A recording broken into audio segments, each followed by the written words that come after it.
Hello friends, welcome back to another exciting episode of On Location. I'm your host, Zara Durrani.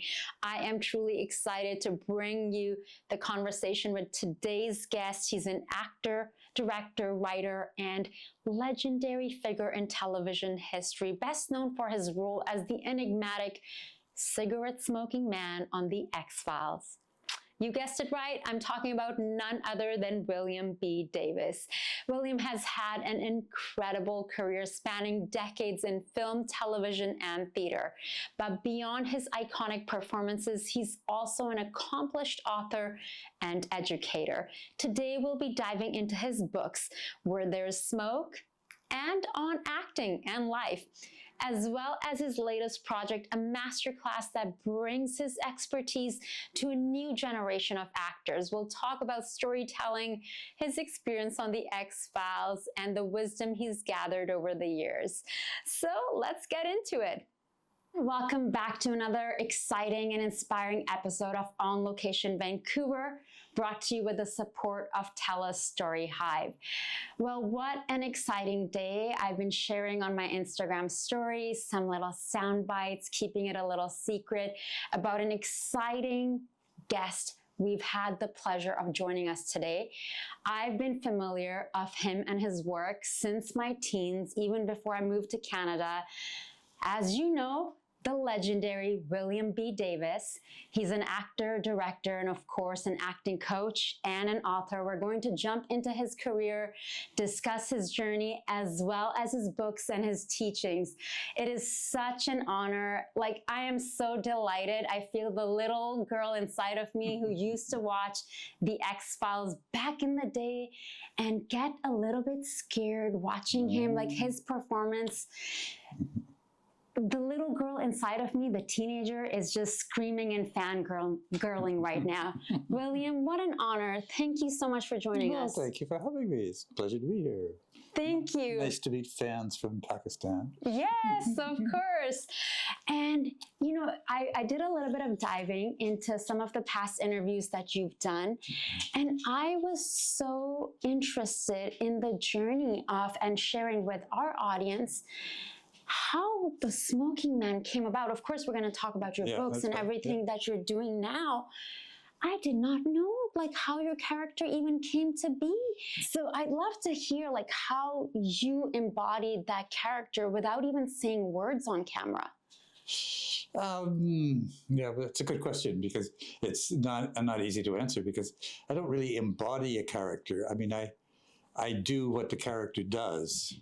And that makes me the character. That's one of the principles of my teaching, I suppose. If you do what the character does, you will become the character. So the first episode that I did on X-Files, it was, I had just auditioned for this small part with just 3 lines. I didn't get the part with 3 lines. I got this part with no lines. Well, what the heck. Anyway, so I did a role on the pilot with no lines. And all I had to do really was to look, I don't want to say sinister, but curiously, who am I? What am I doing here? You know, and I remember that first episode.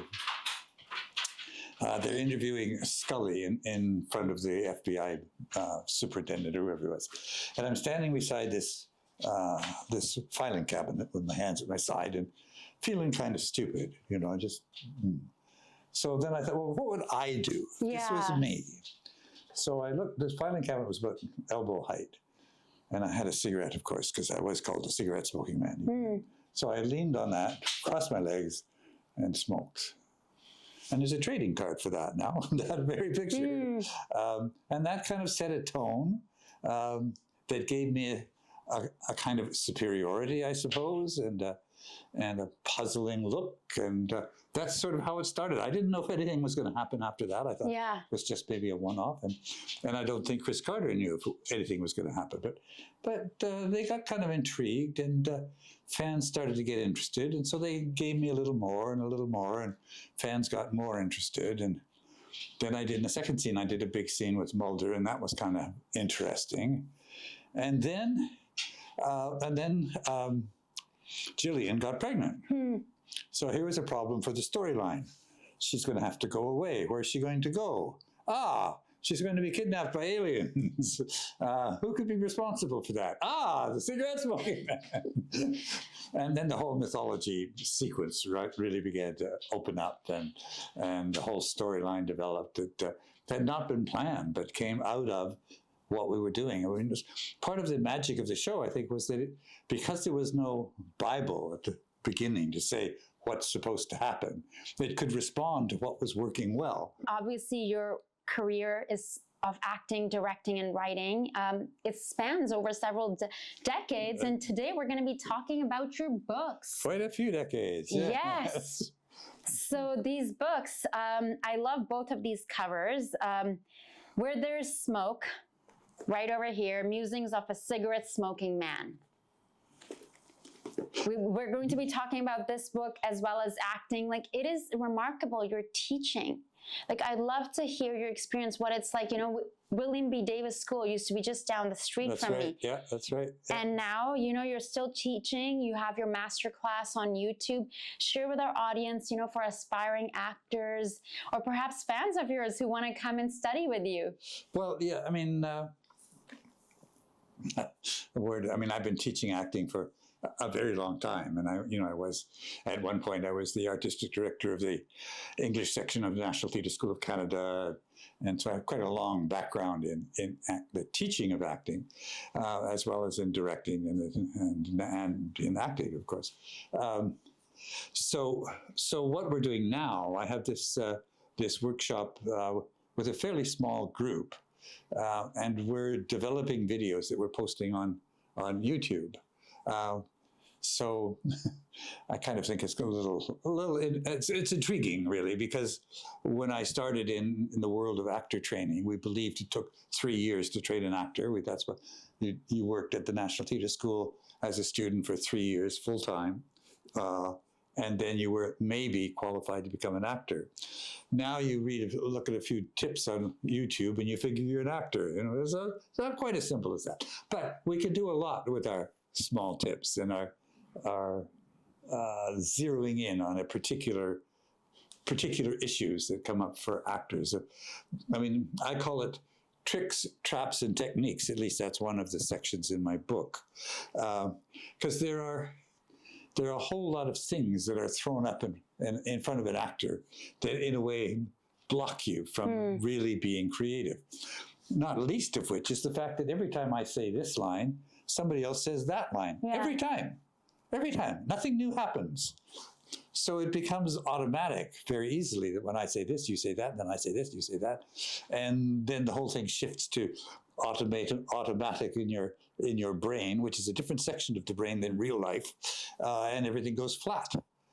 So how do you keep it fresh? How do you not anticipate what's going to happen? So there's just an endless number of these things, and I have some provocative ideas of how to deal with them, which are in the book and on the videos. Very excited.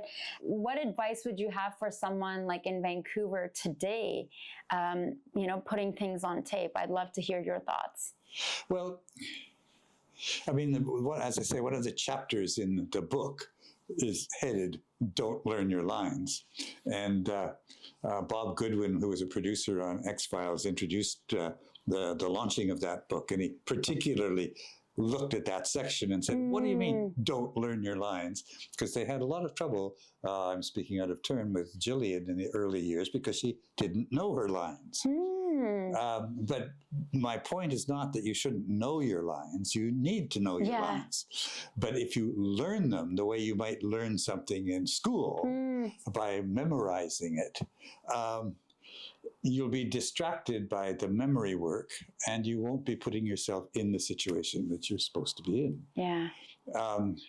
So what I advise people to do is, once they have just even the vaguest familiarity of the text, especially in an audition, then cover up your own lines, see what's said before you, and think about what you want to say. And you'll eventually peek and see what you actually do say, and it won't be what you wanted to say, probably.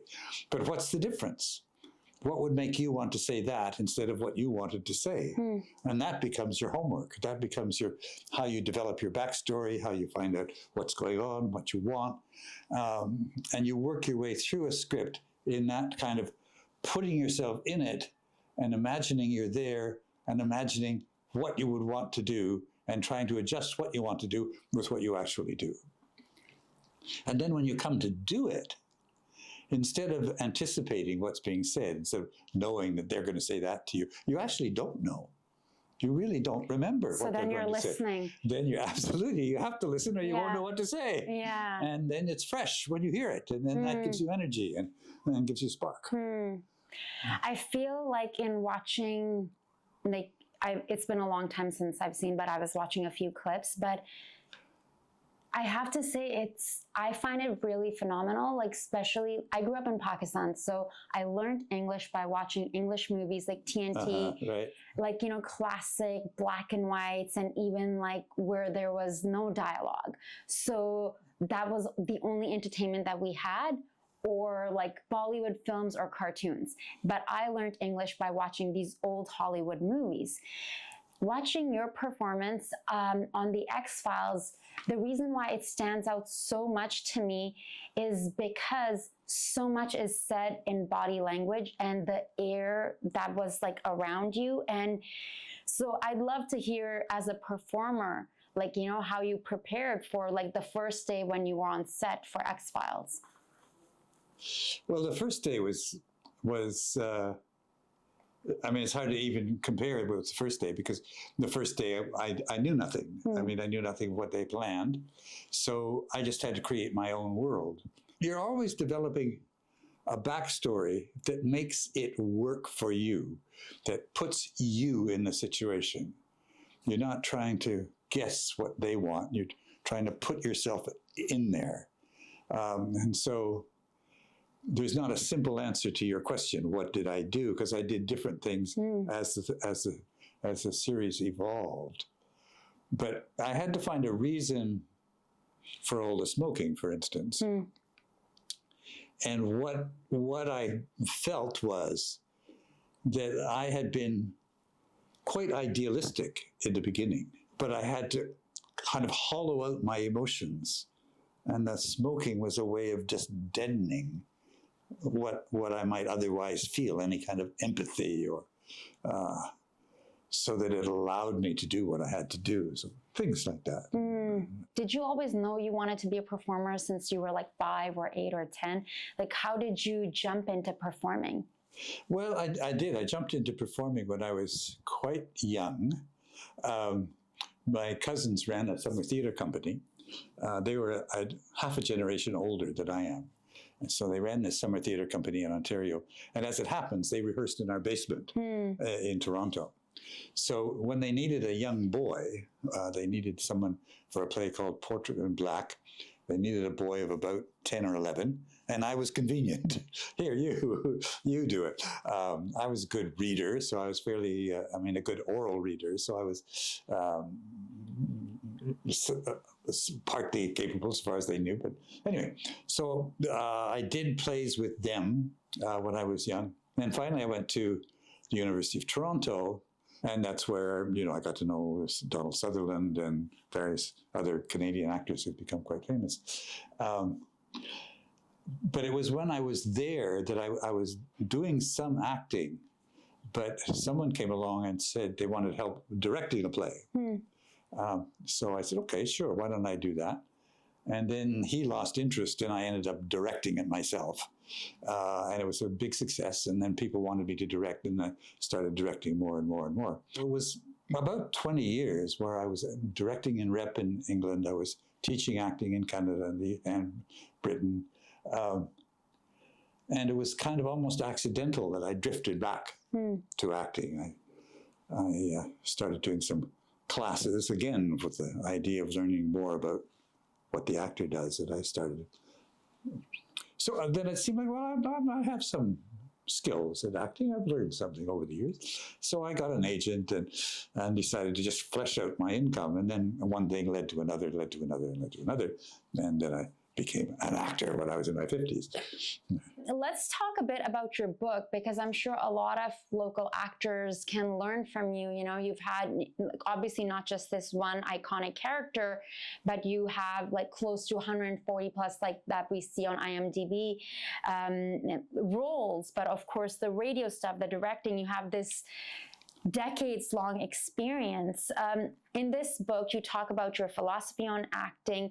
How would you say has your approach to acting evolved over the years? And I'm also curious about someone watching out there.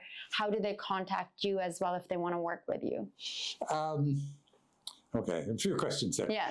So the book, I'm really, I guess, focusing on the second book now. It's on acting and life. The first one is more of a personal memoir. This is two parts. I actually copied Stephen King's format.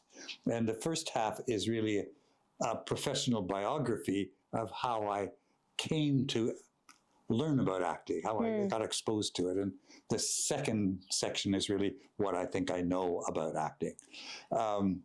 People who've read it really, have really recommended. Brian Cox recommended it, and my favorite acting teachers have recommended it. David Duchovny recommended, and people find it really gives them a lift in terms of a way of working as an actor that makes sense. That is logical. It's something you can do. It's not pooky woogie. It's practical, and yet it gets you there. You've trained and mentored many actors. What's one lesson you always emphasize to your students? Off the top of my head, I would say don't memorize your lines. Because you want, actually you can use the word inhabit if you like. Well, here's I don't know if this really answers your question, but it's a way to explain what I do as a teacher. When we were kids, teenagers, roughly, and we were at the summer cottage in the summer, my mother would give us one day where we could do anything we liked. Didn't have any rules. We could do whatever, as long as it was safe, we could do anything we liked. So we looked forward to that day all summer. It was a day we could do whatever we like. And on that day, we had a great day. And we did almost exactly the same things we did every other day. But the point was, that we did what we wanted to do, not what someone told us to do. And that's what you want to feel when you go into a scene, when you go into an act, that you're doing exactly what you want to do. You want to say these lines, not because they're the ones that were written, but because you want to. And you want to say them the way you want to say them, not because the director told you, say it louder or say it this way, but just because it's what you want to do. And so the work, and a lot of it is your homework, is coming to the point where that is what you want to do. Memorizing your lines, sometimes you could do it. People do it. But then you have to overcome the fact that you did it, because you don't want to be saying your lines because you memorized them.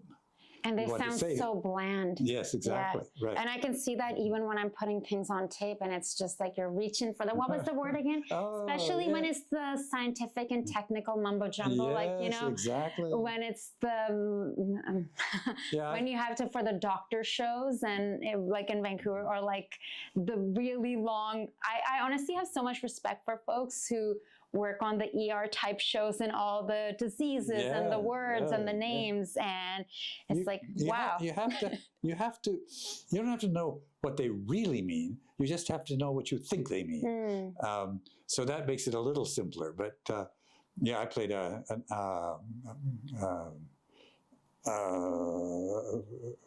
physicist, a theoretical physicist. I played Niels Bohr in a play once, and so I had to learn about atomic theory. It was part of the fun. But yeah, you have to understand what you're talking about.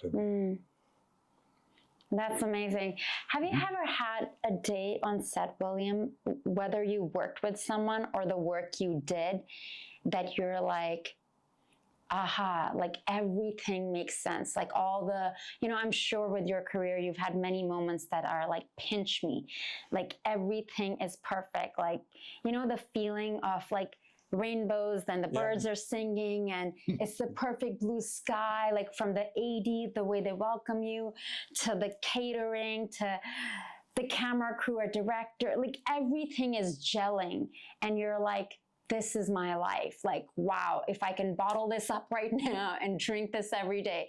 Like, have you had moments like this and that are like a few days that stand out for you when you look back at your career? Funnily, I think I'd be more inclined to find days like that in the theater than in film and television.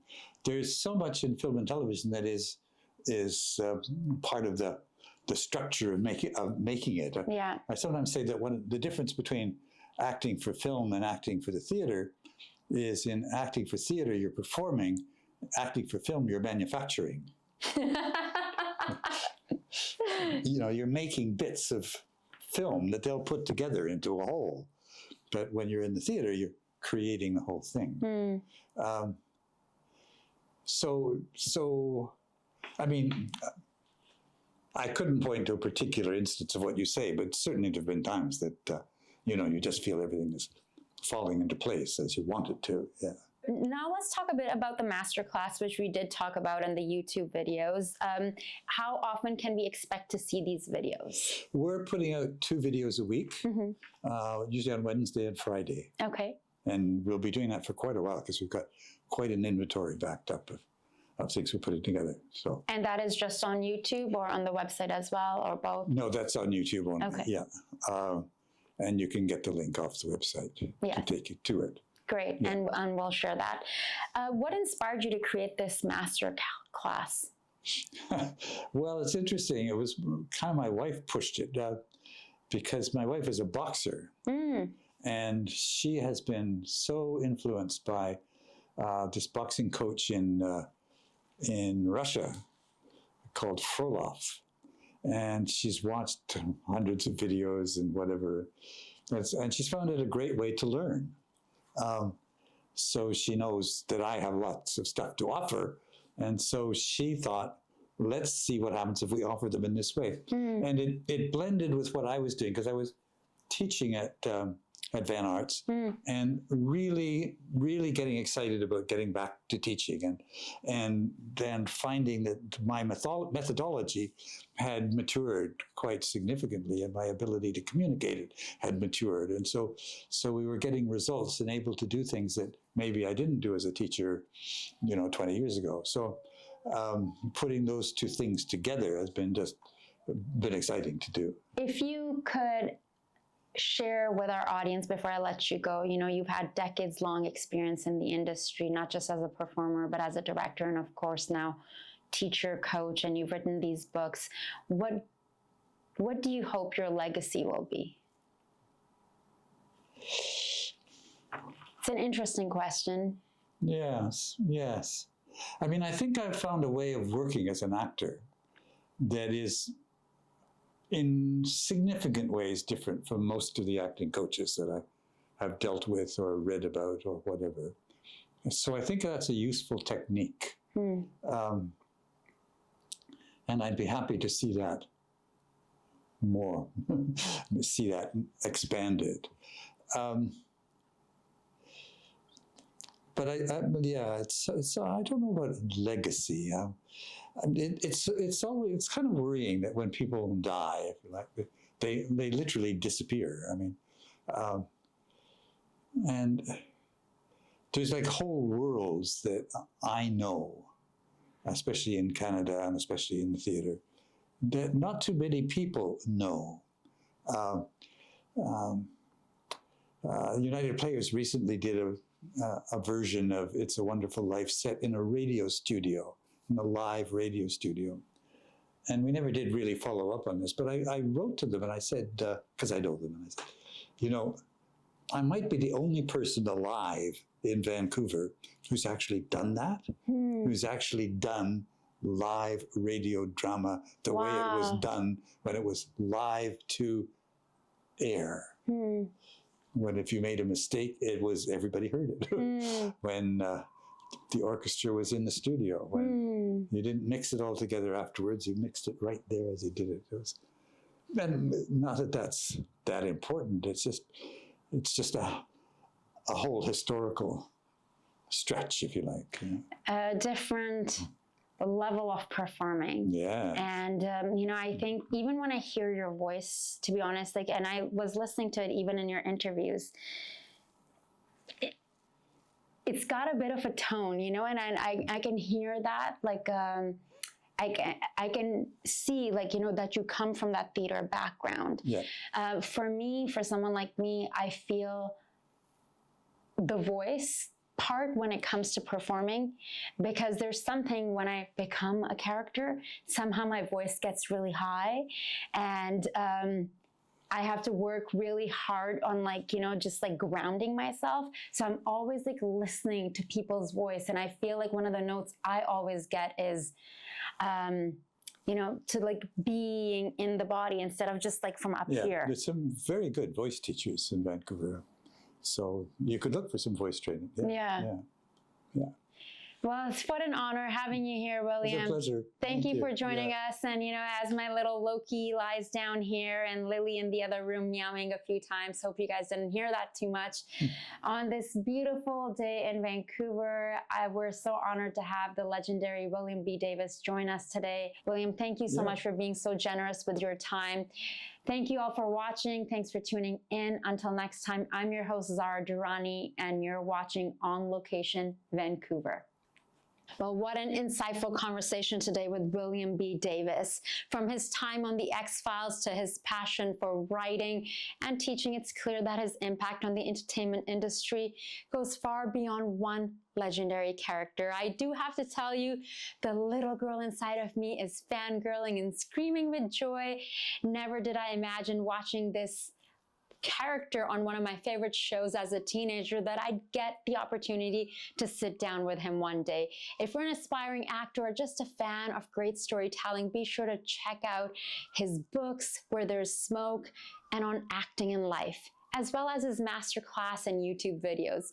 Thank you all for tuning in. Until next time, I'm your host, Zara Durrani, and I'll catch you on Location Vancouver, brought to you with the support of TELUS STORYHIVE.